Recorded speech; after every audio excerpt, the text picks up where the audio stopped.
Hi, Taurus. Welcome to your December 2018 Astro Update. I'm Raina, and this is a month of potential rebirth for you because there is some energy in that 8th house that is very significant, and I will get to that in a moment. I like to do things chronologically with these types of readings, but I should say that as we begin the month of December, we do have the sun in that 8th house. The 8th house is the house that Scorpio rules. It deals with sex and death, the occult, or the secrets of the universe. Occult means hidden, so the secret knowledge. And it also deals with shared resources.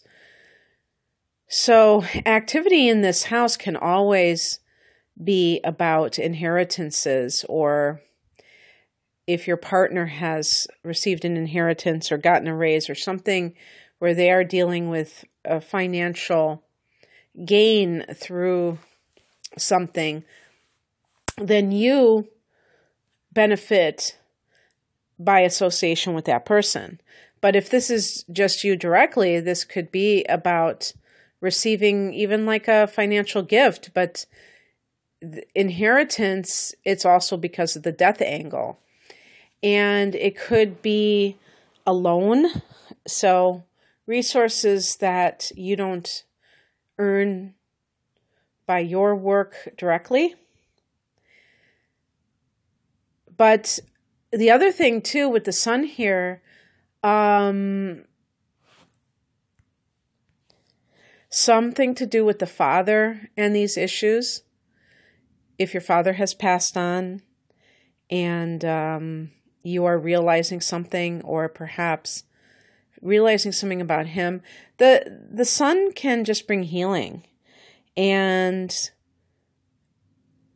Mercury actually retrograded from this house to the 7th house of committed partnership and legal cases. So that does sound like inheritance issues, to be honest with you, because the 7th house can also be about these legal contracts, and actually Mercury itself can be legal contracts. Maybe that's what I'm thinking of. So when you're talking about the retrograde, it starts out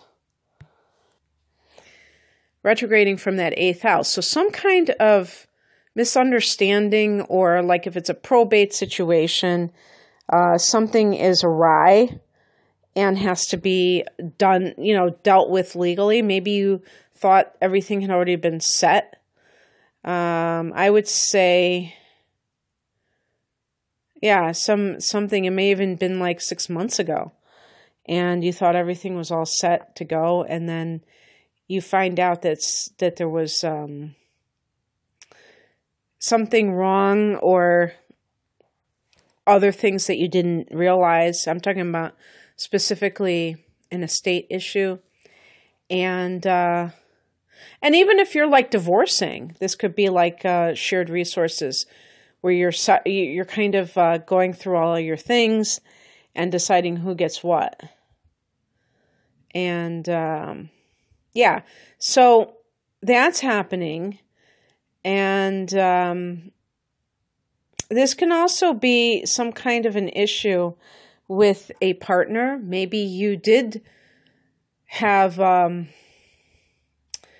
you did get the guts to share your soul, bare your soul with them, and they took it the wrong way, and you had a fight because maybe you told them a secret, a deep dark secret of yours, and they wouldn't accept it, and so it has affected your relationship in general. On the 2nd, Venus goes into Scorpio. Now, Venus retrograded back in October in this 7th house, and it went back into 6th house in Libra. So now Venus is back in the house where it started from, that retrograde. So that could signal some sort of truce or harmony restored within a partnership. Could bring money with some legal decision at that time. When it went back into the 6th house, it may have been with some workplace negotiation that need to be made. Maybe you were trying to get more money from your employer and you felt that you had to bring in some legal means to get it, and that looks like it's getting resolved. And on the 6th, Mercury goes direct in that 7th house. Did I say, I was talking about Venus. Now Mercury joins Venus in that house. So that definitely is showing this writing of some kind of, I'm talking about making right this issue that had, maybe it was just a simple misunderstanding, or maybe it was very serious, but you're starting to get that resolved. On the 7th, there is that new moon in that 8th house and 15 degrees of Sagittarius. So for Taurus, even though this is technically a new moon, I get strong full moon vibes from it. And during full moons, this is supposed to be a time when toxins are drained more easily.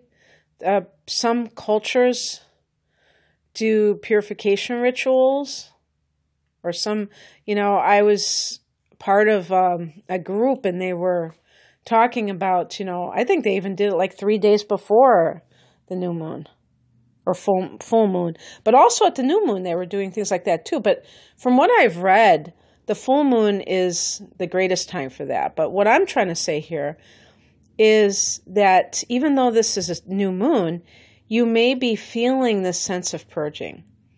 And that is a new direction in your life, because the 8th house is not one of these houses that is show-offy, that is like the 1st house or the 5th house where there's an extroverted energy. This is an interior house because it's water.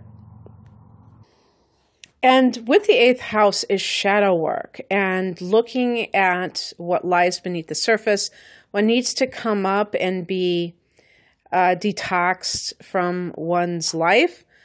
That it could be, their consciousness. Sometimes it might have a physical component to it. But in general, even if it did have a physical component, I would definitely suggest that it's possible that ultimately it has an emotional, energetic origin.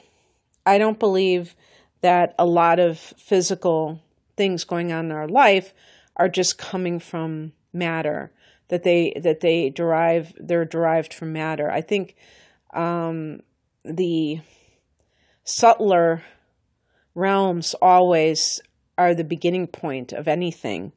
And the gross matter that includes the physical body is just the last indication, manifestation on a more obvious level of what is going on. That's just my own opinion.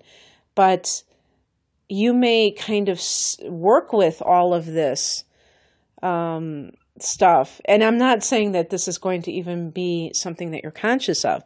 But you may get this feeling, Taurus, and you may forget that you even listened to this, where you're saying, I can begin again.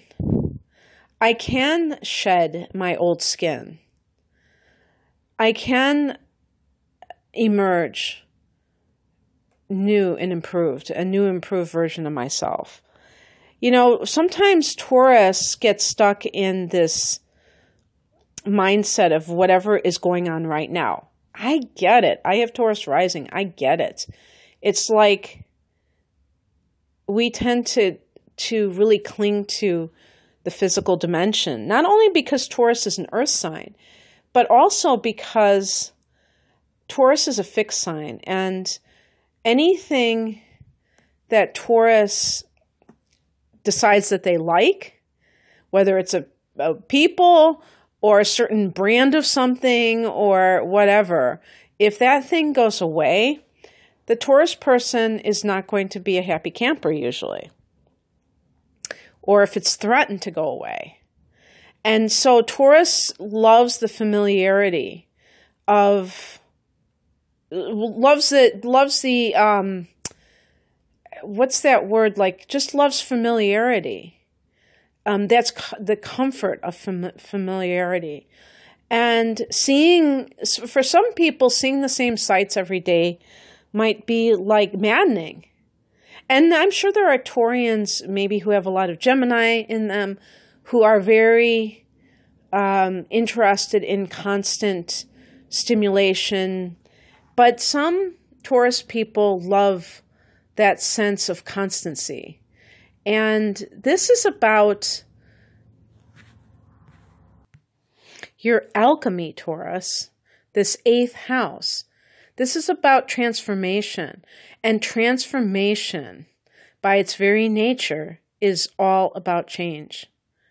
You can't escape change in the process of transformation. So therein lies the rub, the conflict, the thing that you have to be willing to trust the universe in. And assume that if something comes to you, some situation that requires you to let go of an old way of being, that you walk towards it boldly, that you do not like dig your heels in, you do not get incensed that you are being required to change, and how dare they, what is going on here? I didn't sign up for this. The thing that you need to keep in mind is that Jupiter is in this sector for the next year. And Jupiter is going to expand this. Jupiter is going to really, I almost said double down, but that's not the proper way of describing it. It's just going to give you more opportunities to play with these concepts, to experience what this all means. Sometimes Jupiter in the 8th house can mean benefiting from an inheritance, that's for sure. And that would be a more mundane look at things. But if you want to look at it from the more of the spiritual or the evolutionary angle, this is a place for you to, it's almost like taking a magnifying glass and really exploring something at a deeper level, celebrating all of you, including your shadow, working with it, and you will have good luck in the next year if you do these things.